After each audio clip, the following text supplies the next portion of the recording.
Hello, and welcome to another episode of Stu and the Nunn, an online radio show and podcast focused on national security, policy, politics, and selfless service. We're here to give you an honest opinion, a different perspective, and hopefully a few laughs. We do this by not only interviewing guests, but also sharing our own perspectives and asking you, the listener, to interact with us on our chat room, via our Facebook page, and of course, on Twitter. Keep it funky. That's right, everyone. Keep it funky. Hello, everyone. Welcome to another episode, the first episode in November, on November 1st, 2018, and episode 145. What's up, Toby? We are back in the air. Or on the air, or wherever. 5. No, like it's actually cool to be live because you've been gone. And one of the things I did was Vet Expo last weekend with the Gallant Few up in Fort Worth, Texas, and I recorded probably 4 hours of content with some like amazing people like Rocco, Vinny Vargas, playing Gilly on Mayans, Nick Palmisano, founder and CEO of Ranger, and as well as some amazing other people, guys from like Hero Media Group, Adam, as well as Lindsay Hardman of 6 Degrees, and Alex, who's actually coming back on the show here in the near future with the Commit Foundation. So like, and also Antonio and Stephanie of Regroup for Vets.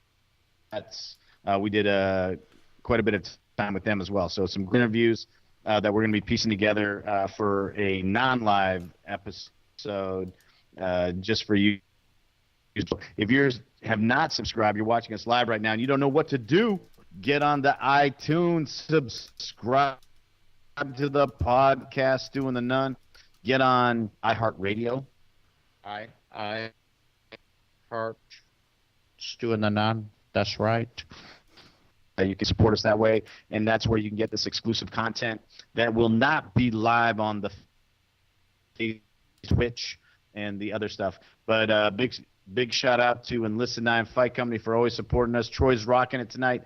I am not, however, because I'm supporting Mesquite Creek Outfitters. Troy's wearing their hat. I'm wearing Veteran Outdoors. Got the Growler going tonight, so we're excited to support them, as well as Road Armor. Always the right choice when heading off-road. Get your armor, Road Armor. RoadArmor.com. Find a dealer near you. Yeah, there's the logo up there above Toby's head. Hey, and tonight, what were you rocking there? What are you drinking tonight, Toby? I'm actually drinking a beer. Canadian? Is it Canadian beer? Called the White. No, it's American, and it's called the White Buffalo.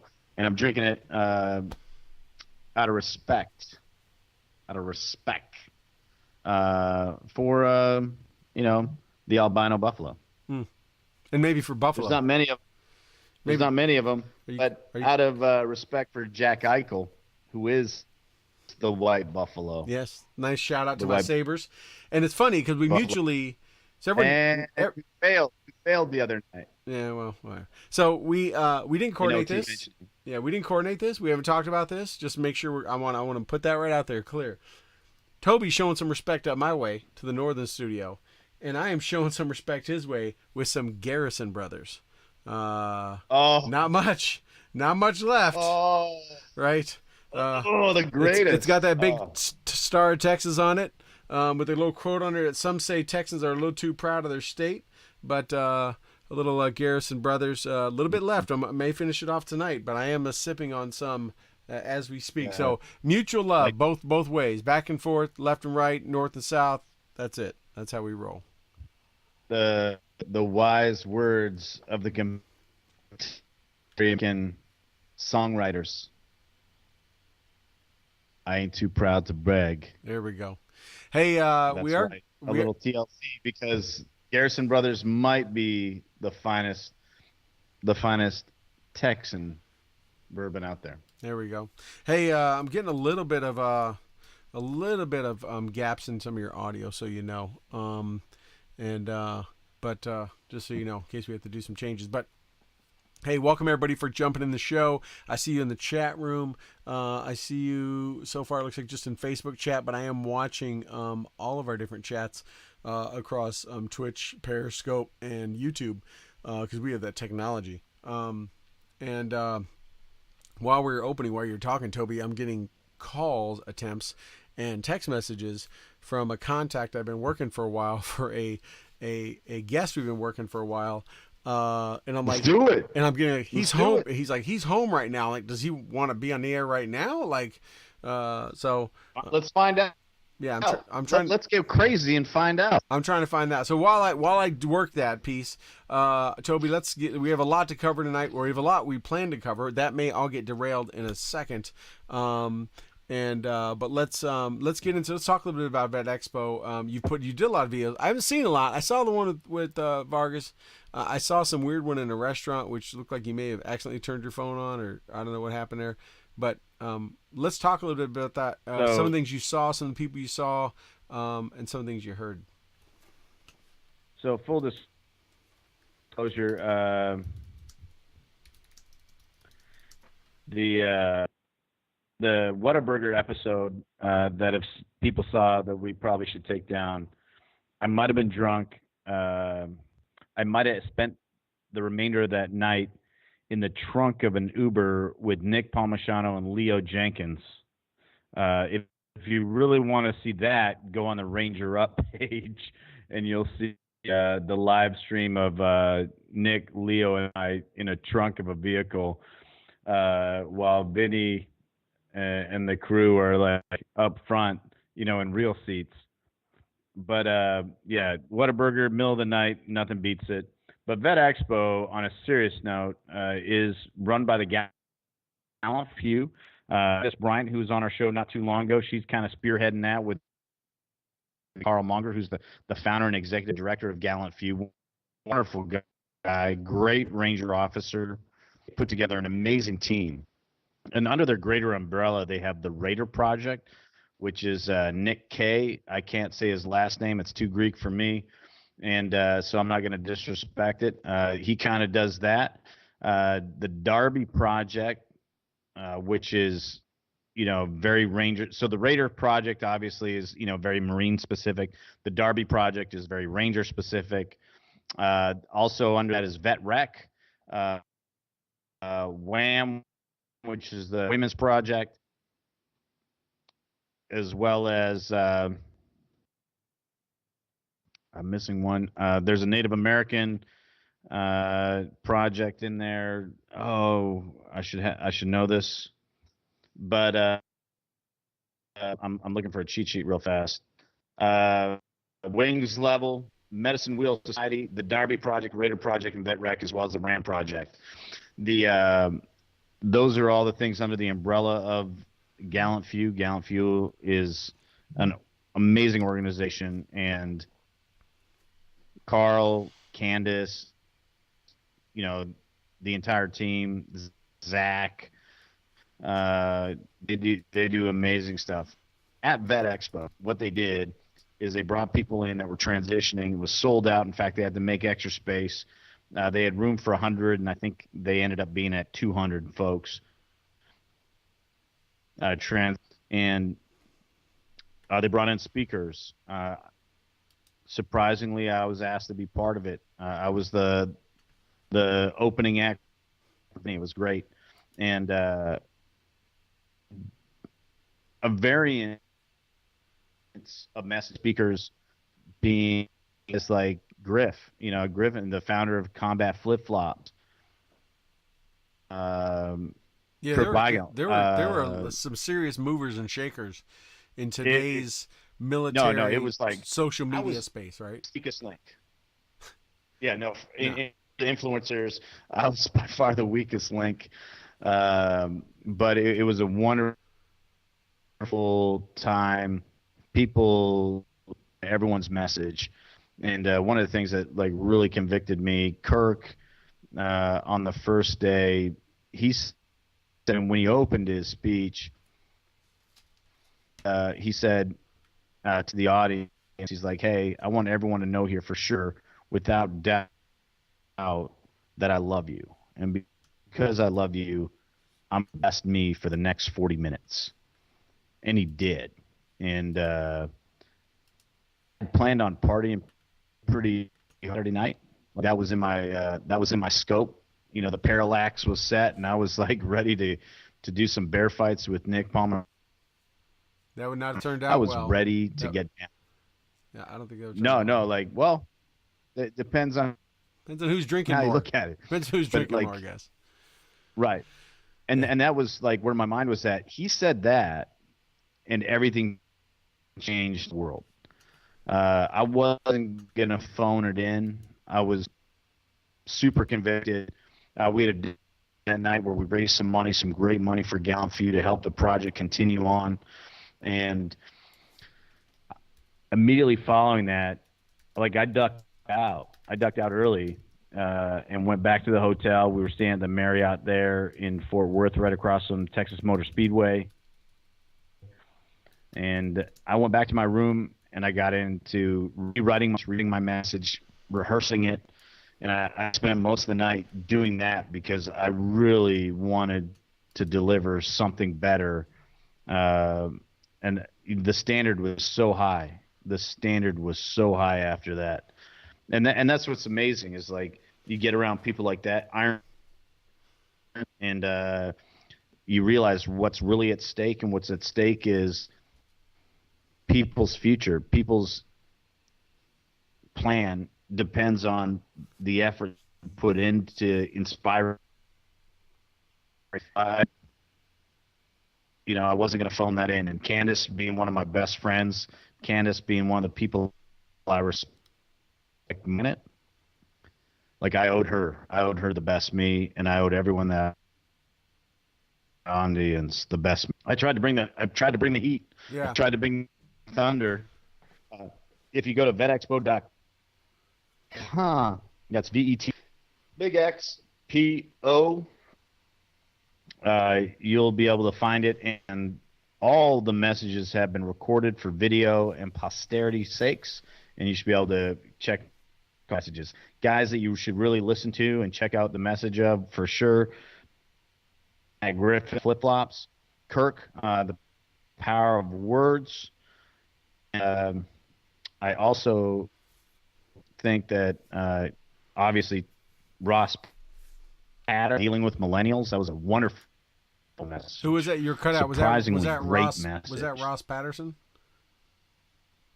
Yes, but not the Sergeant Major guy, but actually Ross Patterson, former Army infantry officer, Patterson, and best-selling author. Not the screwball, not the of screwball real movie books. maker. Not the. Yeah, of real books. Right. Not he read at night while she cries guy. No, Ross Patterson. This dude's an intellectual, beautiful mind, extremely successful man. Gave a wonderful message on dealing with millennials, and outside of there was some really a finger's pointing there. How many are pointing back? You know, the splinter versus the lumber, and it was a wonderful message. Check that out. Check Vinny's out. There's so many. There's a great one on getting uncomfortable that you got to check. They're all good. They're all good. All right. So on vetexpo.com, go check them out if you couldn't make it. That's where to find them. I'm gonna definitely have to do that this week or this weekend. I didn't realize they had those up there. I hated not being able to join. As you know, I was having a good time myself, not drunk in the back of a Prius at a Whataburger, which sounds like the start of a crime murder mystery show. But jamming on some Metallica with a couple of my boys, which was a good time. So spending some quality family time here, and enjoying my we bit jealous and enjoying my bride's birthday. So yeah, we had a lot going on, and but no, it sounds like you had a great time. Hopefully next year we'll both be able to be there, and we'll really bring the game down with both of us. That'll be a multiplier. We'll be like the ugly bridesmaids. We'll make everyone else look really, really good when we're in the room for sure. But anyways, yeah. So that's a great thing. It sounded like it was quite an event. It brought awareness to a lot of stuff, and some critical things need to happen. And like you said, gave a chance for some really smart people, intellectual people that have great things to share. It gave them a platform in the media, maybe to reach some new folks. So that's great. Yeah. So transitioning into another area that's kind of near and dear to both of our hearts, and we talked about it a little bit before the show. It has not been publicized a lot. So what I'm about to cover, for some of you people that are listening and watching, you may be surprised that you have not heard anything about this. I'm surprised, and I live and work in this, live in this world. But over the last week to week and a half, 2 weeks, major developments have been happening and internationally in a area of the world that was once considered not long ago to be a powder keg ready to blow. And how much ready to blow? To the fact that everyone thought World War III was going to start because a crazed little chunky North Korean dude was going to start launching nukes at Guam and Hawaii. And remember, Toby, that fake alarm went off in Hawaii and freaked the entire state out. They thought nukes were coming in, and they thought it was real, not just like, oh, someone actually hit the fire alarm, because of the rhetoric and the threats that were happening. So everyone, if you haven't, you need to Google this if you haven't heard this, but you'll find some stories. Okay. Sorry, just reading about this other thing. So North Korea and South Korea have started dismantling the DMZ. Now, the DMZ, if you don't know, is the demilitarized zone. It's supposed to be demilitarized. It is the most militarized area in the world, short of when we're in combat. And for years, from pretty much after Vietnam up until probably after 9/11, it has been the most militarized area. I was in Korea in 89-90, and it was the closest thing to war as an infantry soldier you could get to in that time until Panama kicked off. Right, it was the only thing that was really happening, and even that after that, even before and after Desert Storm. The soldiers there 6 days a week. You're working. You don't get weekends off. You get a day off if you're lucky. You got ammo. You got all your stuff loaded, ready to go. There's real alerts. There's real threats happening all the time, and it's been that way ever since the armistice has been signed at the end of what was essentially is commonly known as the end of the Korean War, but it really never ended. So this has been going on since the 50s, since before Vietnam. Right, just to make sure we're in perspective for some of our younger listeners and viewers. And over the last week and a half, this most militarized area, and if you've ever seen on the news and the media, the blue buildings, the Truce Village, they called it, JSA, Joint Security Area. They have the blue buildings, and the Korean, South Koreans, North Koreans, or Americans, North Koreans meet, and they cross the table from each other, and you see the North Korean guards standing there all stoic, and you see the South Korean guards standing there, and everyone's facing off. That's all going away.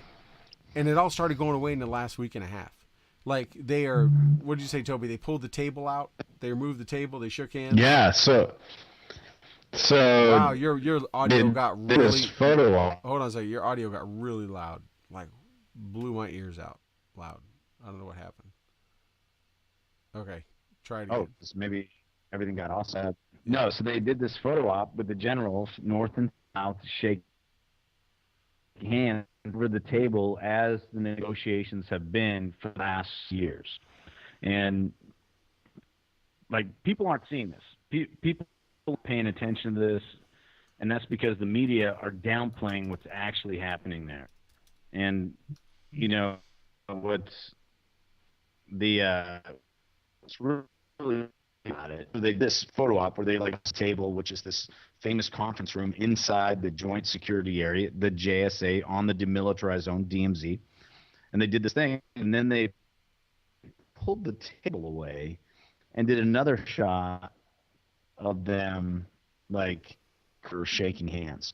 And the significance of this is being lost on so many.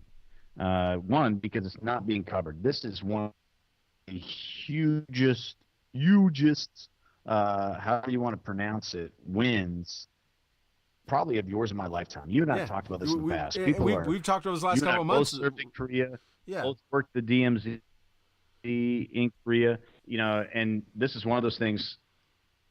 This is not a talking people want to. And this Trump train thing, this is it's happening.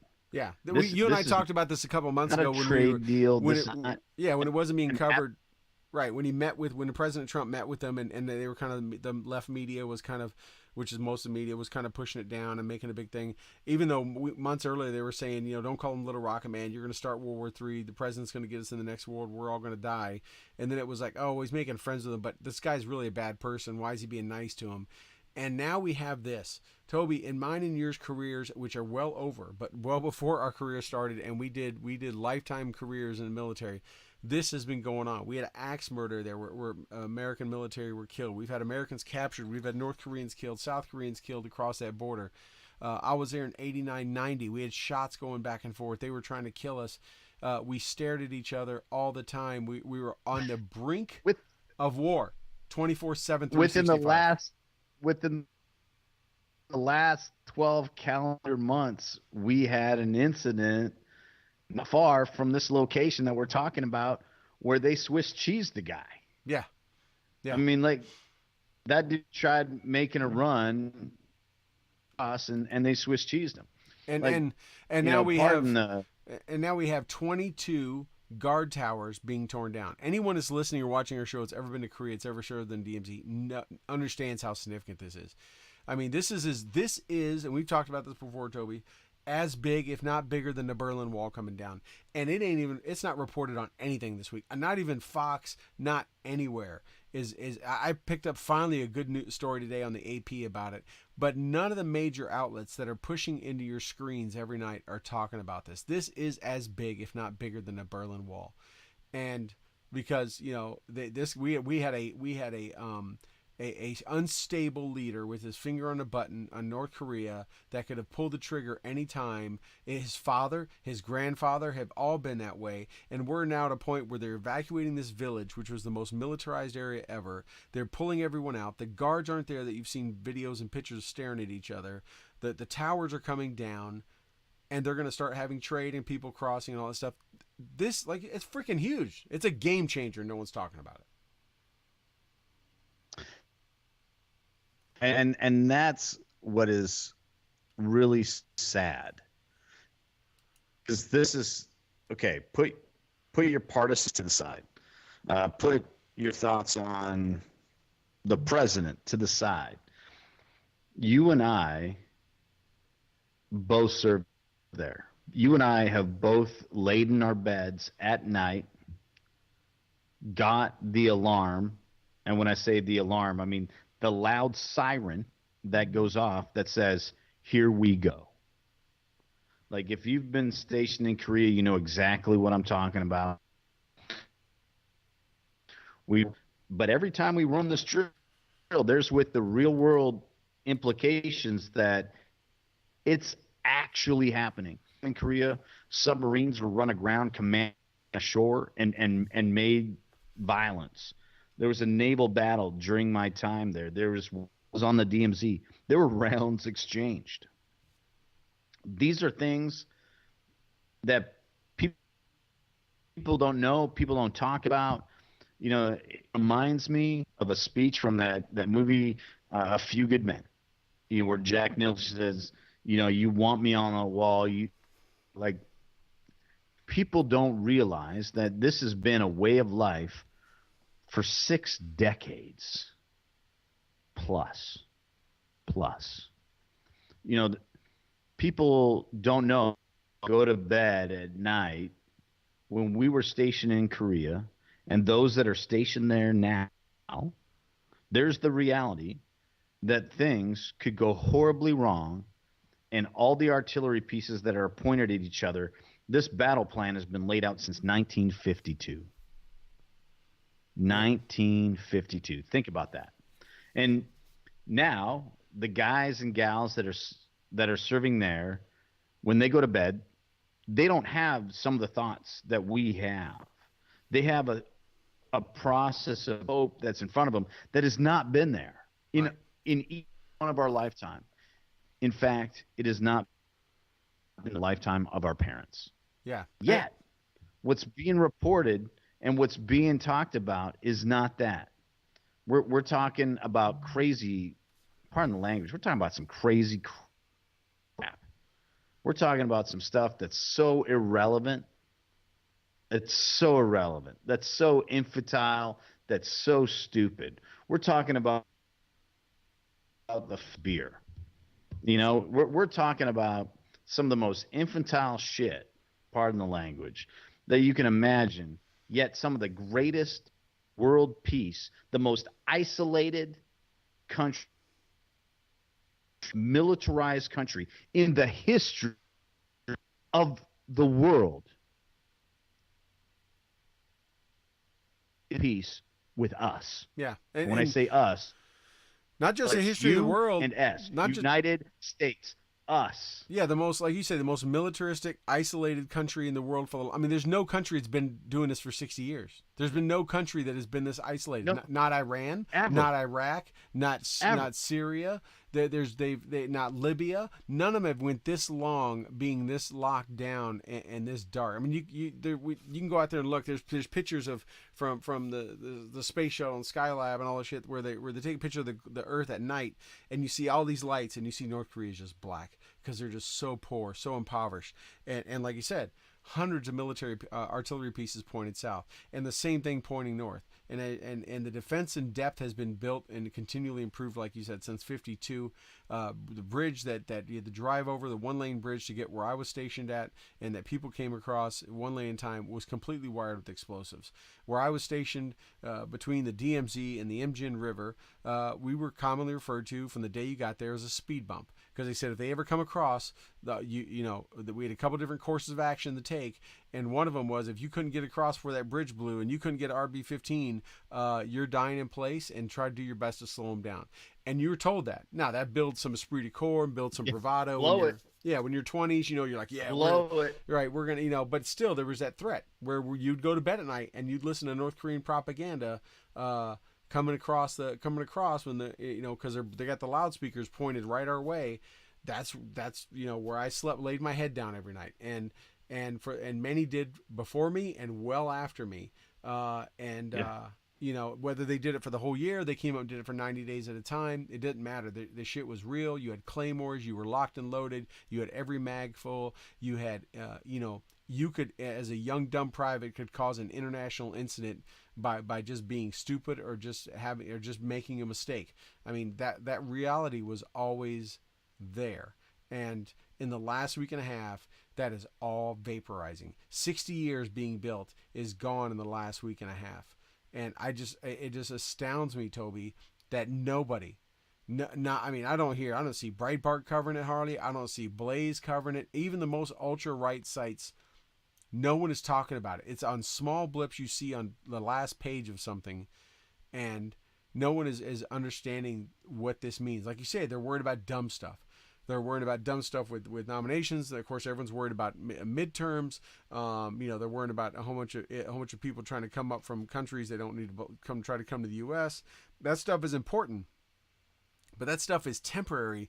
And in the scheme of things, it's in the moment now. It has not been around as a threat for 60 years. Just astounding. No, I think it's indicative of what's going on in our culture. And when I say our culture, I mean our Western culture. I don't think this is a United States thing. I don't think it's a Canada thing. I think it's a collective thing within the Western culture. It is if it bleeds, it leads. And this is a good story. And you don't see good stories unless you subscribe to places like uplift.com. Now, this is not an endorsement. Love your neighbor. There's all these other things that I've, chosen to subscribe to. And, yes, there's some political leanings on some of them, But the reason I choose to go after some of these alternative news sites is so I can get a breath of fresh air. Because like I get tired of gloom and doom. If you come into my office, you know me. If you know me, I mean, and you come in my office and you come with some gloom and doom, I'm gonna like do exactly what I'm doing right now and point and be like, hey, there's the door. I'm not here to make problems worse. Right. The name of our company is Warrior Media Solutions. We're here to make things better. And if we can't put value into the community, we can't put value. We can't put joy and happiness into that. We're not interested in it. You know, like the Veteran Outdoors, same thing. Like if we can't put joy and happiness into someone's life, why are we doing this? Like check about what you're getting engaged in. And currently in our culture, if it doesn't bleed, it does not lead. It's not important. Right. It's not, you know, I enjoy these things as much as everybody else, but you know, I'm using this as a very grotesque example. You know, people are interested in things like, you know, zit popping. You know, because it's like this strange phenomenon, this weird thing where you're like, you get I didn't know that was a thing. you can't stop yourself. You just educated me. I didn't know that was It's a a thing. huge thing. Oh, There's a huge thing. And, you know, like the Dr. Pimple Popper or whatever on Instagram has millions of followers. that's sad. What I'm trying to say is like we're putting our time and energy into our time and energy into great things. And I got to tell you, I listened to something beautiful at Vet Expo by Gallant Few last weekend. And this is a shameless plug, but I got to tell you, I've never been proud to be part of an organization because of some of the things they did. But one thing in particular, the closing of the event, And if you go to vetx.com, look at the videos. I'm not sure. I don't know. I don't even know if they're uploaded yet, but I know that they're going to be. The very last thing that happens, the closing of the event, Kirk gives this wonderful message, and he gives it by reading a children's story. And he reads the children's story. Devon, my name Evan from Devonshire.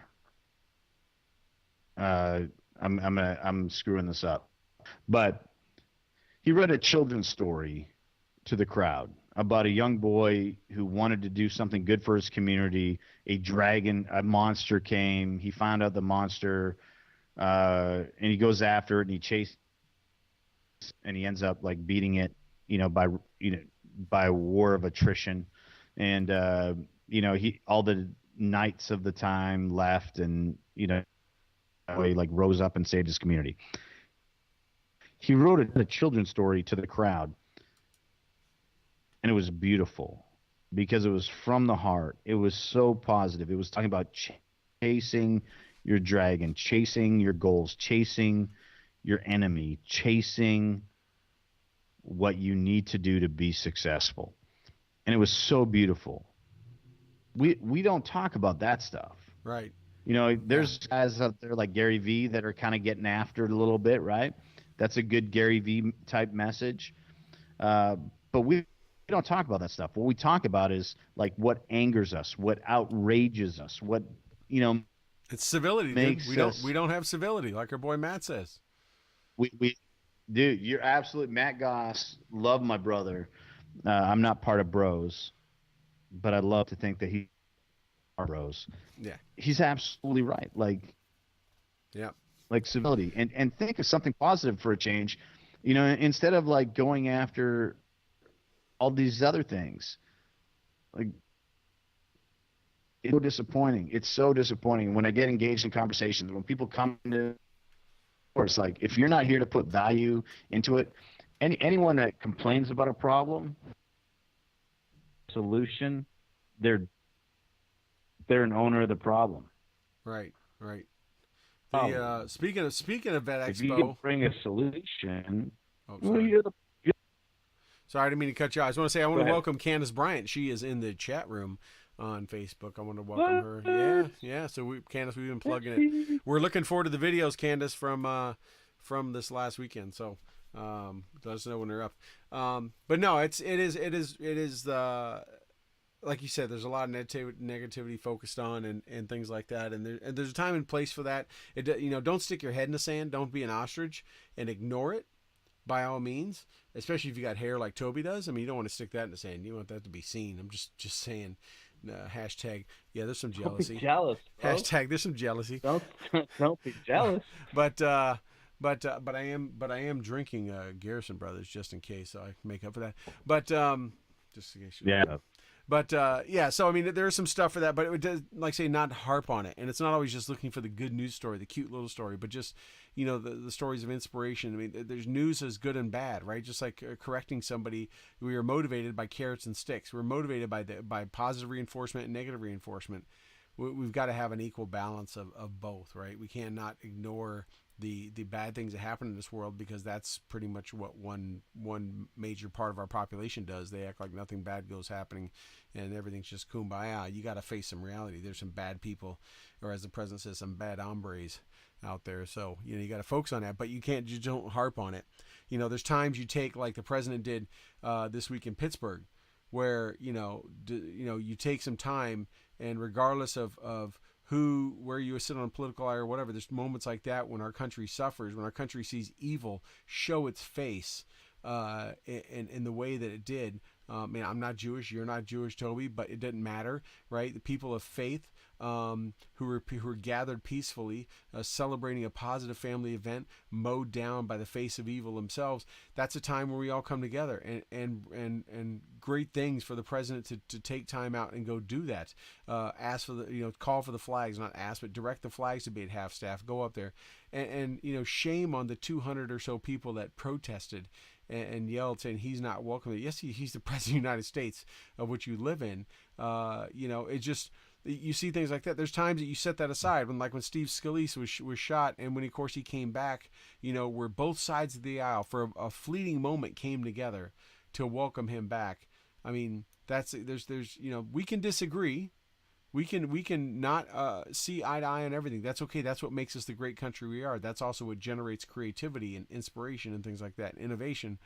But we don't have to, just have vile and hate towards someone when they don't agree with us. We can agree to disagree, and we can say we see things from different sides.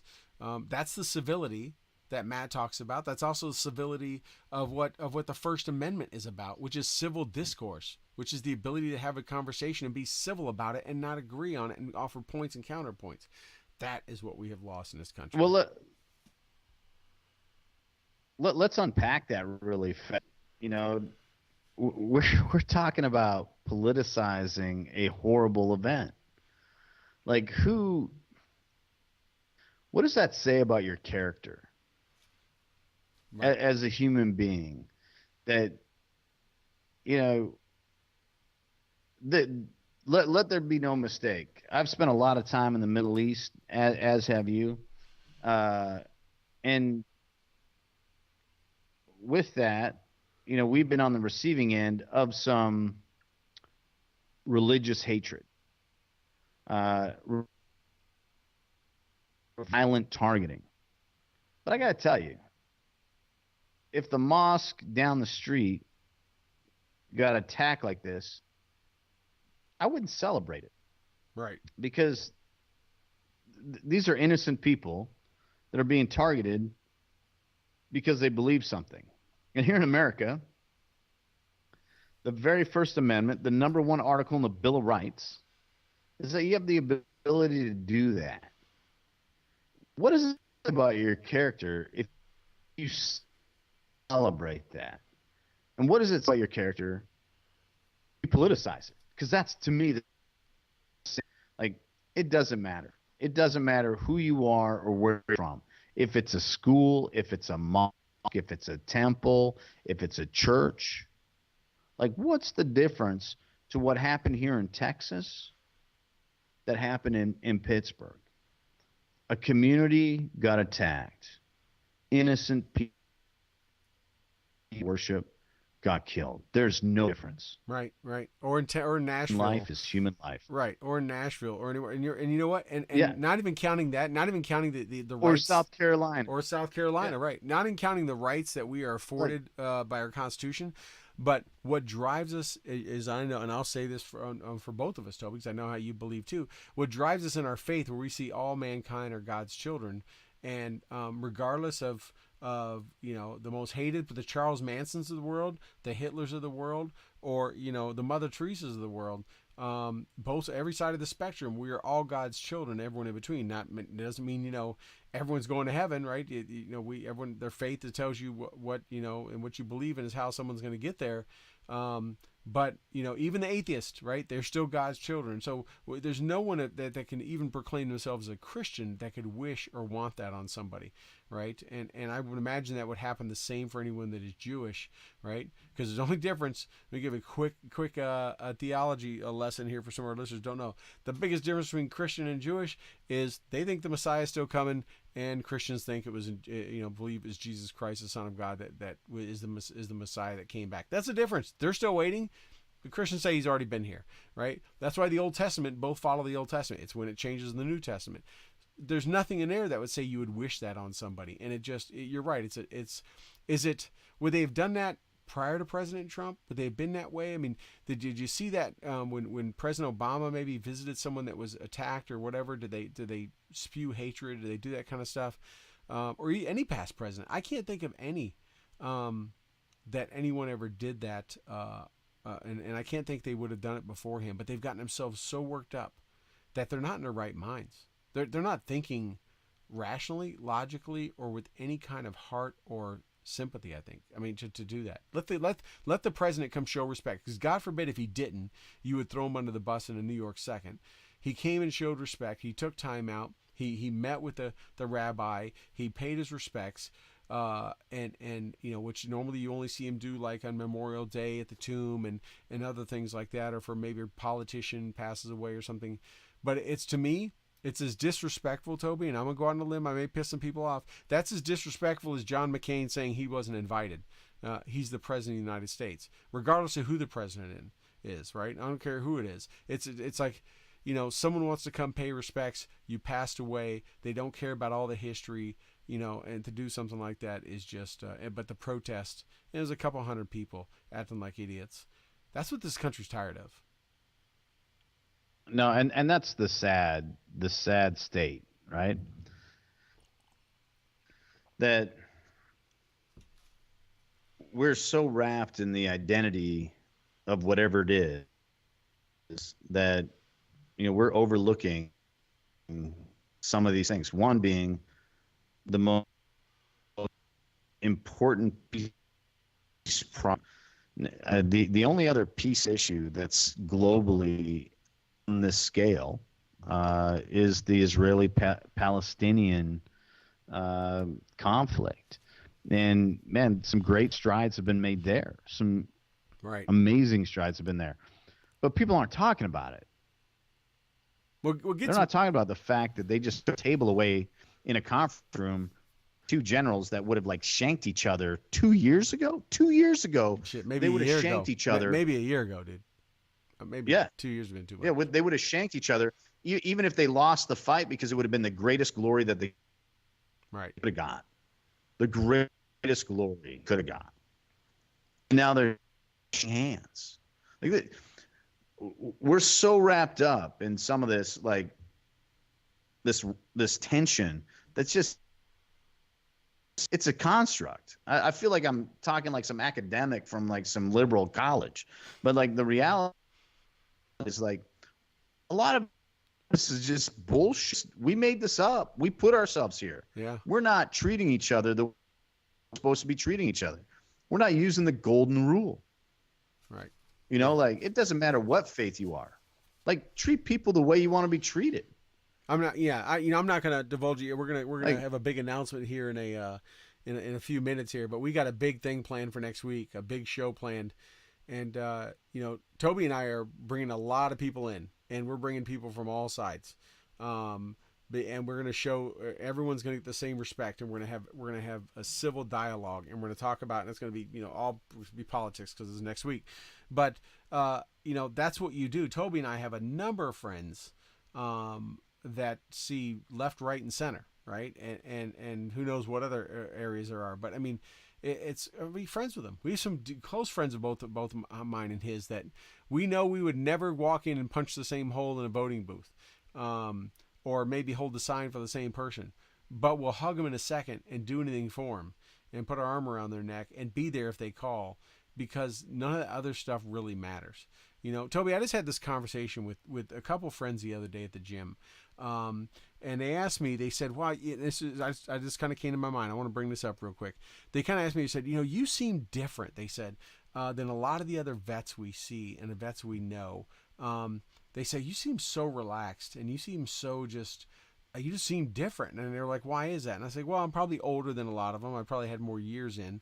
And I said, but one thing that came out of my last deployment, my last time I went to war, I said I came back with a characteristic that was developed there, and I said, and I'm grateful that I still have it today. And that is, I look at everything in life and the fact that if I'm not getting shot at or blown up, it really doesn't matter, because none of that other stuff matters. Because will never forget those moments. There was no shortage of them. When that was happening, nothing else mattered. Right, I was dealing with that at the time, and when you got back to your fob, and when you got back and to wherever, even in the vehicle on the way back or whatever, none of that other crap mattered. Nothing that you argued about, none of that stuff. It was just, that was the most. We're talking life and death, and that's what mattered. And I carry that with me today, and I'm so glad that I still do. And to me, that's why I think I have this outlook. I get amped up, absolutely. I get pissed off. But it's definitely not about the same stuff I used to, and it's definitely not as easy as I used to, right? And that's what we got to. These people got to calm down. This shit doesn't matter. If planes went into buildings tomorrow, if planes started falling out of the sky tomorrow, if the most horrific the biggest thing bigger than 9/11 started happening tomorrow on 11/2, what would not all the stuff we're talking about? Nobody give a crap about a caravan. They wouldn't give a crap about a dude partying in college. They wouldn't give a crap about midterms. Honest to God. They wouldn't care about who's in charge of the house, what Senate seat's going to flip. None of that would matter, because we would care about each other. We would care about our loved ones. We would care about our friends. That's what our country needs to keep in mind. It's so... Yeah, we focus on these things. And right now, these are hot button items, right? We're less than a week away from these midterms, which apparently are the most important midterms of our existence, which is what we were told 8 years ago in terms of midterms. But the reality is, when people get down to it, what's really important to them is security, value of life, mainly theirs, which also falls under security. And it's so interesting. Like we're in this place right now where everyone's like talking these notional, abstract ideas. We had a lunch with the governor on Tuesday, and at lunch, he spoke about the caravan, and one of the things he said is, which I think was fairly nonpartisan, is like, anytime a group of people are trying to hold the idea of something for their benefit, like, that's not positive. If you were coming here to get a better life, and you went about it in whatever way means necessary, to get it, it's one thing. But if you are holding that idea hostage, you're ransoming that position, and you're politicizing that position to kind of force something like that takes the spirit of what you're doing away, and it's fake. It's tenuous, and you see right through it. And he also said, like, that caravan's not coming into Texas, right? Like, and I'm pretty confident he's right. He's like, he's a guy that can make that happen. He can influence. But that. That's not from a position of hate, right? that's not from a position disrespecting anyone racially. Like, look at who he's married to. Here's a guy, the governor of Texas is a guy by the name of Greg Abbott. You might not realize this guy's in a wheelchair. He's paralyzed. He's, married, a Hispanic lady, Mexican, if you technical. They adopted because, due to his injury that paralyzed him, they couldn't have kids the traditional way. They went a child and put love into a child's heart and life that would not have had it otherwise, an orphan, through adoption. And, when he says, like, hey, this isn't about racially liking somebody, it's about, no, like, do it right or don't. Right. We're a law, he's the former Attorney General of Texas. He's like, hey, we're a land of laws. That's like one of the great things about America is we actually have them. We enforce them. Go drive in a foreign country. Pick one outside of Canada and Britain. But go drive somewhere in the world. South America, Mexico. Go drive in Mexico. Yeah. Go drive in Guatemala. Go drive in Afghanistan or Iraq. No. In a civilized place. Oh, go to Kuwait. With law. Dubai. Kuwait, Dubai. Kuwait. Train. Drive in Korea. South side, obviously. Like, we appreciate and adhere to standards. We adhere to laws and social. Like, we do that. Like, it's pretty cool. But, yeah, there you have it. So we did mention the caravan a little bit. I want to keep that topic going. That is, you were at that luncheon last week. I mean, the caravan is coming. Now we're hearing reports of another caravan and that kind of stuff. But what we're seeing is amazing, Toby. We went from just a week or so ago, right? The president saying, hey, I'll send troops down, to it being 500 troops, 1,500 troops, 5,000, 7,000. And now we're upwards of 15,000. And then today, the reports came out, the announcements came out of all the units that are going. I mean, from many military bases, Army and Air Force, Marines, support unit, medical units, some PAO combat camera units, because obviously they must be needed. Engineers, the entire 89th MP Brigade out of Fort Hood, Texas, which is not a small unit. It's its own command. It's a big brigade. Yeah. So 7,000, maybe 15,000. You know, like I do, that there's already Advon there. There's Torch Party. Like, there's people setting up. There's the logistics.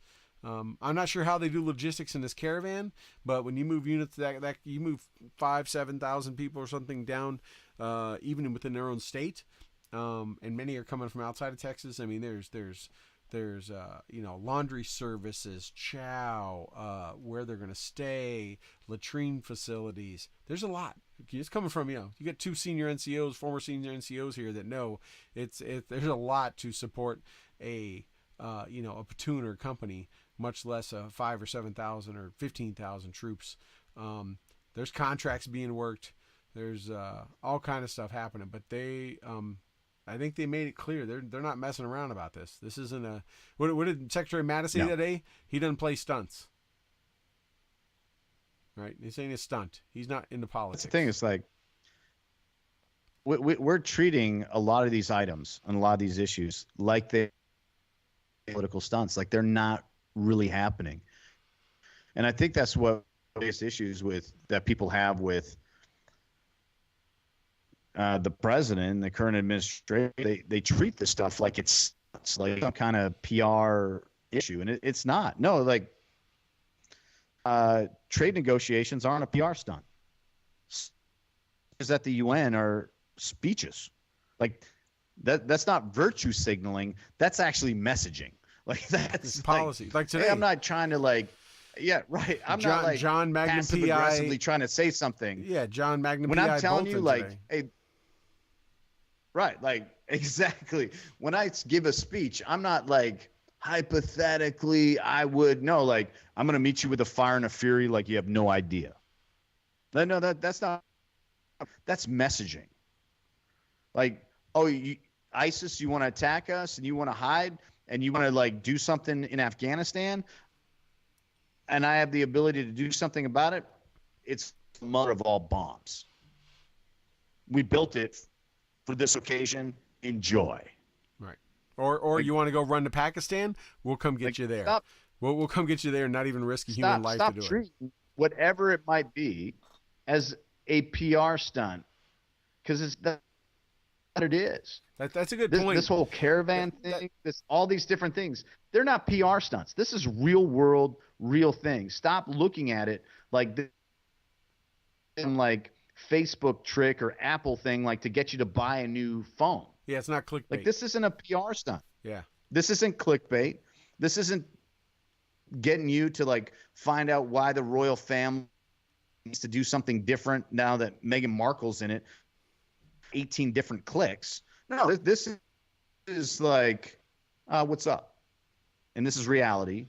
Start living. Like, try it on. It's not that bad. Right. And it's not as bad as you think. Yeah, I mean, you look at today, like I say, John Bolton, right? They put sanctions on Venezuela, Cuba, and all that. You had, that Cuba tried to push back. The UN didn't support our sanctions. We didn't care. Nikki Haley, said, this is the way it's going to be. You got that going on. I mean, the president tweeted this morning. He had a long talk with President Xi from China. They talked about a number of things. Who knows what they talked about, but he said they had a very long conversation this morning. You know what? They didn't do a press release on that ahead of time. They didn't tell everyone, hey, he's calling them and give it a photo op. He's calling, working diplomacy and working it. And, again, I think you hit on a good point about it being kind of a kind of a clickbait or kind of a PR stunt kind of thing. And the media, I think, maybe because of just, we got these, right? We got the phones and the tweeting and all that stuff, that everyone can be a journalist in a second from their hand, that everyone thinks it's all just, it's all, and everyone's trying to get their Kardashian moment. And I think maybe I think you bring up a good point I never thought about.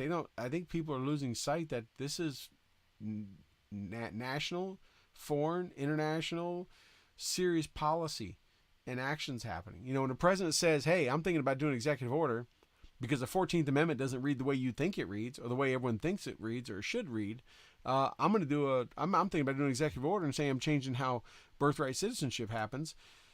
The number of media outlets in the last 24 hours are like, oh, he's just doing this to amp up the base for the midterms. Mm. Like, he could do a lot of the things. I mean, that's nothing to do with the midterms. That's not a hot button issue. DACA, if you think about it, Dreamers and DACA haven't been talked about in a day, like about 6 months worth or more. That was like February news.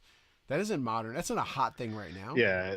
It's no. That's all they talk about. He's like, no, I think this is something we need to do. More than likely, Toby, I'm just guessing. He's had lawyers and stuff and scholars have been looking at this for months to do this. No, like it would be irresponsible of me to make any comment on what he tweets because things, some of it is obviously well researched and planned and very strategic. Of the timing, and some of it I'm like, he might be firing from the hip, but I want to identify. I want to take a moment. If you indulge me, Patty Patton Bader's in our Facebook chat, and yes, and I want to give a shout out. This lady took me in when I was homeless. Familyless, didn't have a penny to my name. She took me in. She's she started just an organization that's changed hundreds of thousands of lives. They just celebrated 15 years. And I love you, Patty. God bless you. God bless your efforts. Thank you for being and making me who I am, and so many others. So we have a celebrity in my mind, in my heart, in my views, and I don't always get the opportunity to say that, and I just wanted to. So back to our regular programming. Yeah, no, it's awesome. And hey, I can testify to that. And Patty, you may not know this, but I remember I was on I'll never forget. I was in Lehigh, Pennsylvania. That's how much this sticks with me. Talking to Toby as he was sleeping on your couch. Like, I remember that time, Toby. You were crashing at Patty's, like with nowhere to stay, and she was letting you crash on her couch. And I remember us having long cell phone conversations when I was in Lehigh. Those were. She's a true lifesaver and an angel for sure. And you bless us, Patty, with your presence. I'm flattered. She does. Now back to the invasion, she says. There we go. What's near and dear to her heart. But so we have that coming, and I don't know. I just saw some news reports. They were getting on trucks and buses. They asked the Mexican government for buses to bring them to Mexico City, and the last thing I saw was Mexico's like, "Nah, no habla español. We don't have any buses for you." So they're not getting buses. So I saw pictures of them like riding on tanker trucks and things like that, it's the truth is coming out, and it'd be interesting to see how many mamas and babies make it up to the border, because you know as well as I do, Toby, that's what they're going to put on the front, and that's what's going to be in front of every camera. That's who Anderson Cooper is going to have gathered around him at his bosom, with the in the puddle, is mothers and babies. They're not going to show the rapists, the murderers, or the mostly military age males. Those don't support the narrative. It's going to be the mamas and babies sticking a flower in the barrel of the U.S. soldier standing there guard, looking like the stormtrooper. That's the image they want to go for. See it clear as day, like I was freaking Nostradamus. That's what they're going for. No, we talked about this last week, and we don't need to beat a dead horse, but like we talked about, we called it. We called the dissension within the ranks. We're talking about like, they're going to start making demands to do different things. I also want to give you a hat tip. That an outdoors hat, that is. You called the bomber last week, bro.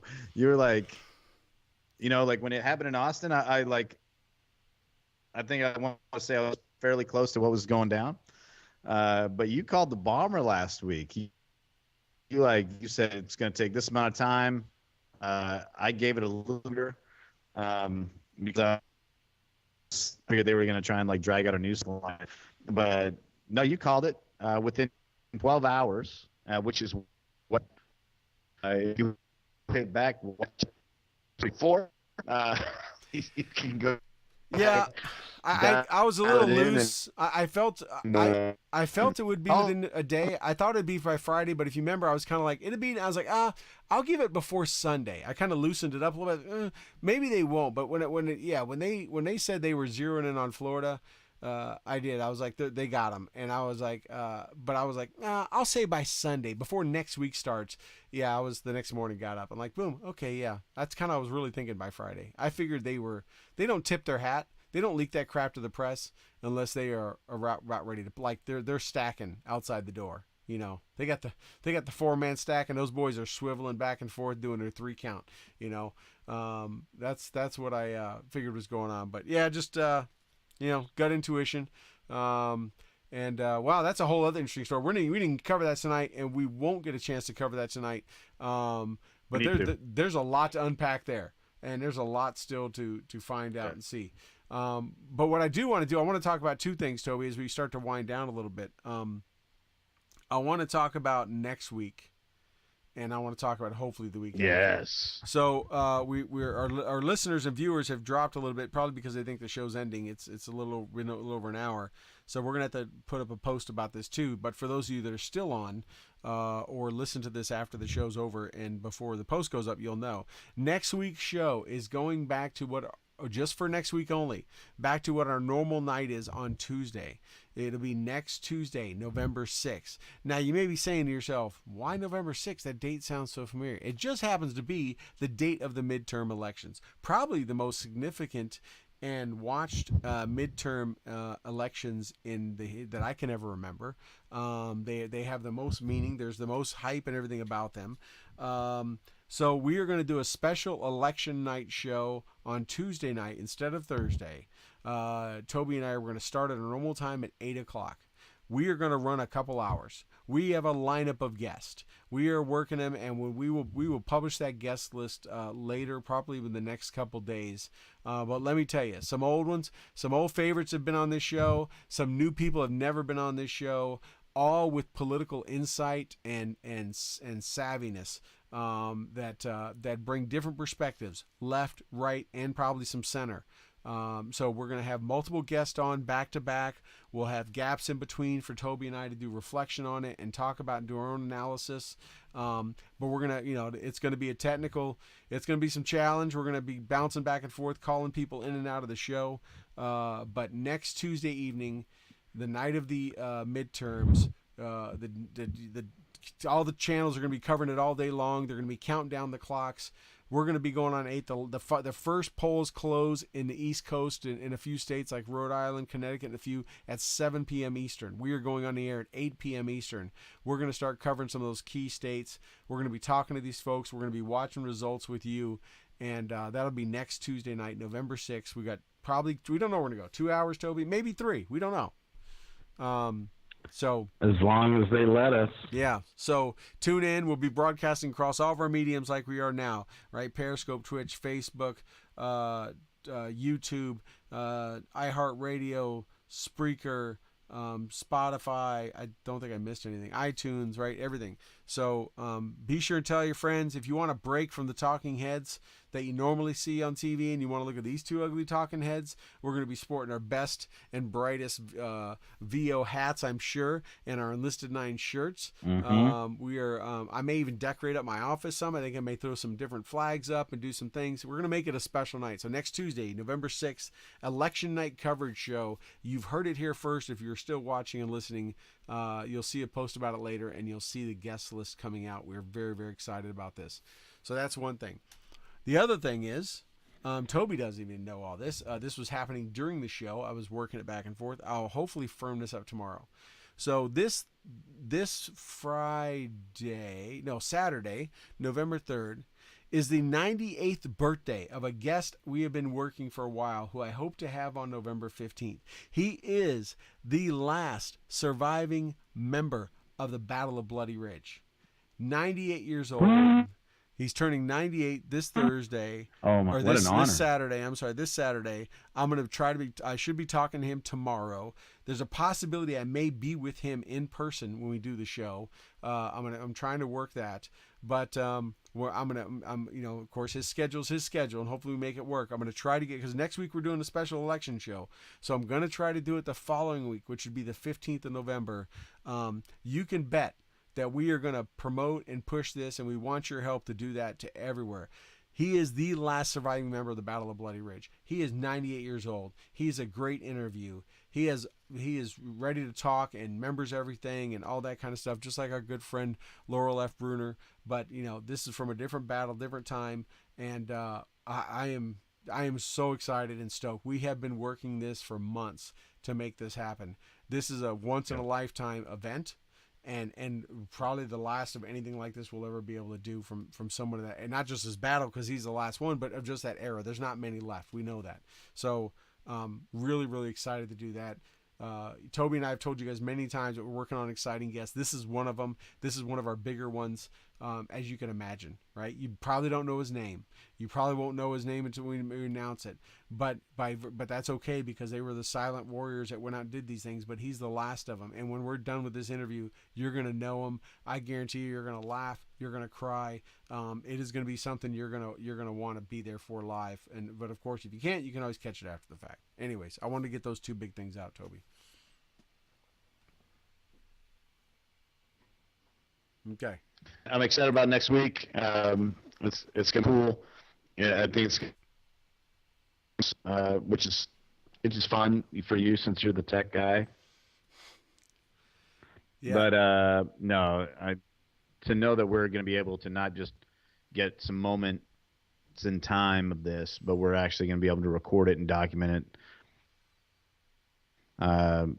We were out at I saw World War Vet and got the opportunity to speak with him and their veterans while in Mexico with Veteran Outdoors, and it's hard to explain how special that is for me. It's hard to explain how special that is for anyone that served.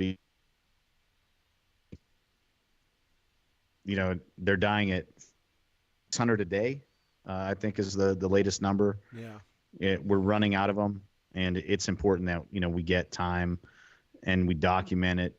There's a wonderful story about a young man that's going around interviewing as many as he can, and we need this. We need to know, because we talk about a world war and we talk about what we're facing now with the war on terror.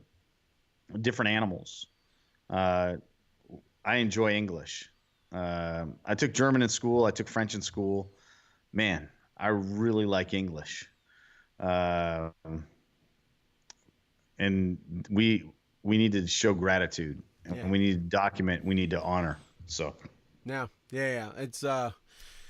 It's stoked. I wish you could be up here with me when we do this, if I'm able to do it in person, and I should, because he does not live far from me. So, and like I say, once we get this confirmed, and I should be talking to him tomorrow, we'll start to get we'll get the details out there. We really need your help pushing this, because this is again, I'm going to be pimping it to everyone I know. And not so they just watch a show. I want everyone to experience. I want everyone to hear this.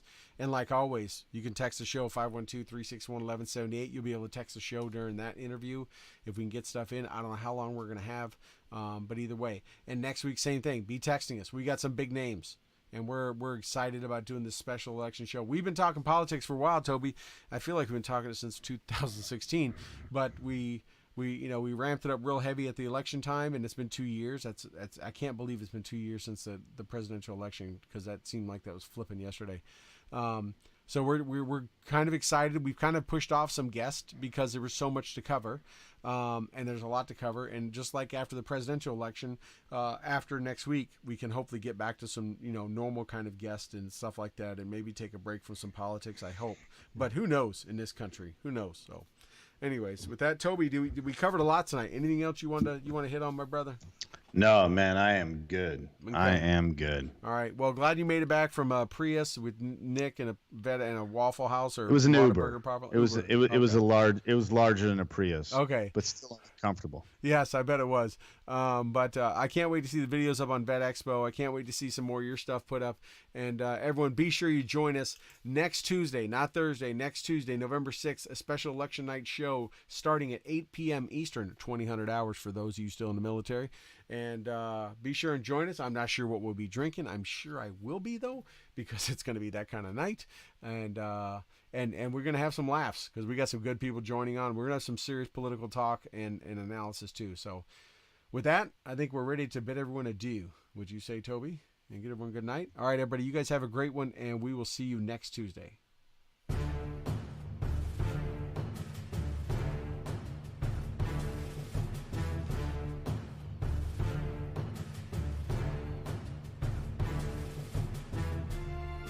Thank you for joining us for another episode of Stu and the Nunn Radio. We hope you enjoyed your time with us, because we have enjoyed sharing our time with you. Be sure to check out stewandthenunn.com in addition to asking us questions and interacting with us on our Facebook page and Twitter. We look forward to seeing you next Tuesday at 8 p.m. Eastern here on Spreaker and Facebook Live. Also, we'd like to thank our sponsors, Warrior Media Solutions, WhoHammer.com, Veteran Outdoors, Graybeard Publishing, and Mighty Oaks Warrior Foundation. Don't forget to like our Facebook page and follow us on Twitter. Thank you again, and have a good night.